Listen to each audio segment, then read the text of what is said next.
کتنی جلیل القدر تھیں وہ ہستیاں، کیسے مبارک تھے وہ لوگ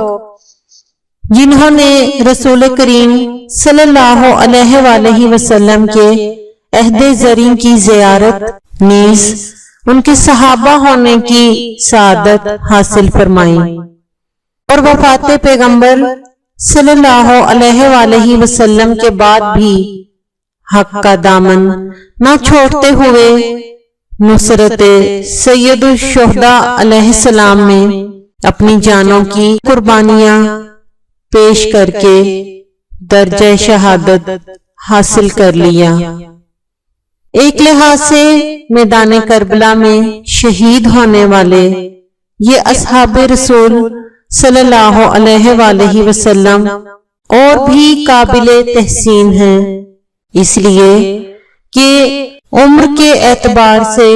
یہ فدا یعنی حسین اس حصے میں پہنچ چکے تھے جسے ضعیفی کہا جاتا ہے، اور جہاں پہنچ کر انسان کے جذبات اور ولولہ نرم اور ٹھنڈا پڑنے لگتا ہے۔ لیکن اس کے باوجود ان حضرات نے جس عزم و شجاعت کا مظاہرہ میدان کربلا میں کیا، اس کے سامنے نوجوانوں کی شجاعت بھی کم پڑتی دکھائی دیتی ہے۔ انہی میں سے ایک صحابی ہیں حضرت عبد الرحمن بن عبد الرب انصاری علیہ السلام۔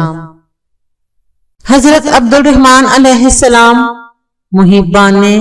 اہل بیت اطہار علیہ السلام میں سے تھے۔ آپ علیہ السلام کی اہل بیت علیہ السلام سے محبت مثالی تھی۔ آپ علیہ السلام کو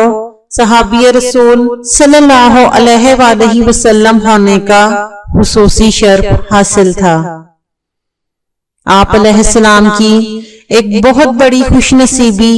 یہ بھی تھی کہ آپ علیہ السلام نے قرآن کریم کی تعلیم حضرت علی علیہ السلام سے حاصل کی تھی۔ آپ علیہ السلام کی پرورش اور تعلیم و تربیت بھی کل ایمان کے ہاتھوں ہوئی تھی، لہذا آپ علیہ السلام صحابی رسول صلی اللہ علیہ وآلہ وسلم ہونے کے ساتھ صحابی علی علیہ السلام بھی تھے۔ امیر المومنین جیسے عالم سے اکتساب فیض کے بعد آپ علیہ السلام کے علم و فضل نیز بلندی کردار و اخلاق میں کسے کلام ہو سکتا ہے۔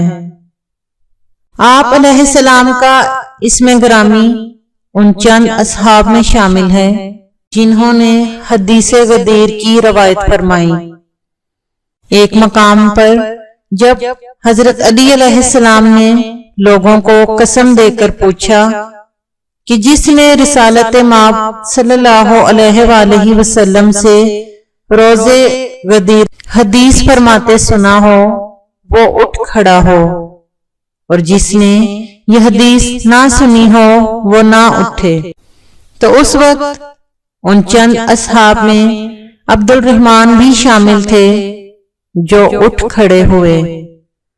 اور سب نے یک زبان کہا ہم گواہی دیتے ہیں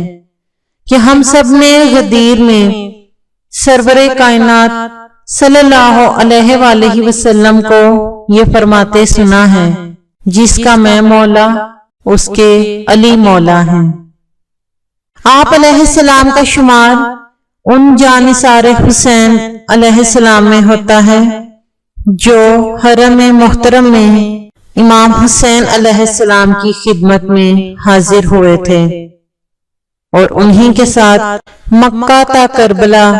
کاروان عشق میں شامل ہوئے۔ یوم عاشور جب لشکر شیطان نے پہلا حملہ کیا تو اس میں دیگر اصحاب کے ہمراہ جناب عبد الرحمن علیہ السلام نے بھی بہادری کے جوہر دکھائے، اور بہت سے لوگوں کو واصل جہنم کرنے کے بعد آپ علیہ السلام کی شہادت واقع ہوئی، اور انعامات آخرت سے سرفراز ہونے کے لیے بارگاہ اقدس میں پہنچ گئے۔ سلام ہو اصحاب رسول صلی اللہ علیہ وآلہ وسلم پر، سلام ہو اصحاب باوفا پر، سلام ہو حضرت عبد الرحمن بن عبد الرب علیہ السلام پر، سلام ہو سید الشہداء امام علی مقام علیہ السلام پر۔